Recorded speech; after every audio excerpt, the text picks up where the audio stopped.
Now, a family in Mayala Village in Kakamega County wants the government's help in tracking down their 4 children who they claim had been brainwashed and abducted by a pastor in Malindi town in Kilifi County. Now, there are claims that the pastor has been luring students aged between 6 and 20 years to join his church.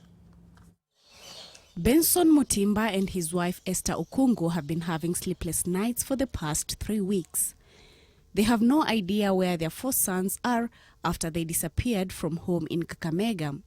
The parents claim their children could have been lured into a cult movement in Malindi. Simu ndio hiyo inakuja hiyo jioni. Dada habari mzuri.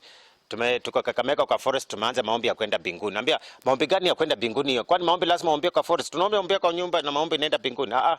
Nyinyi mmekataa kutii Pastor Paul Mackenzie kupitia kwa president ametuambia, na hiyo mambo alipata shuleni Kibabii University. Kwa hivyo sisi tumeamua kutii na tumeona kutii lazima tutengane na nyinyi.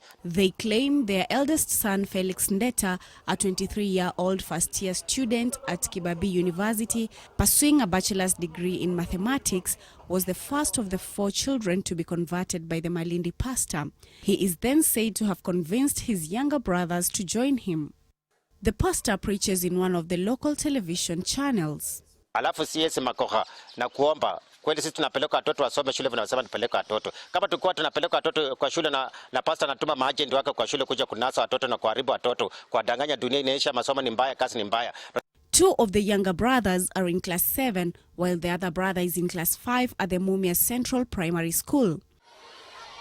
The 4 brothers are said to be among the 5 children who believe to have dropped everything and followed the pastor.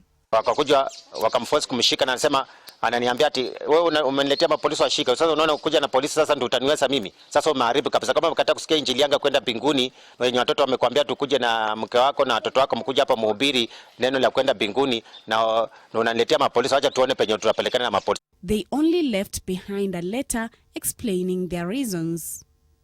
Mutimba's effort to have his children back home have not borne fruit. Wakaniambia watoto wako tutawaleta hapa jioni saa 12 ukuje uchukue. Kufika saa 12 nikakuja, watoto hakuna. Haya, wakaniambia saa 6 usiku anaenda kuleta watoto. Haya, wakaniambia namba zao ati nitawapigia simu. Kupiga simu ashiki, kupiga simu ashiki. Kila mtu amekuwa anishuliki, kila mtu anafanyia madharau. We reached out to the pastor but he did not respond to our calls.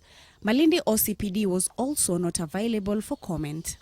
Halima Gongo, NTV.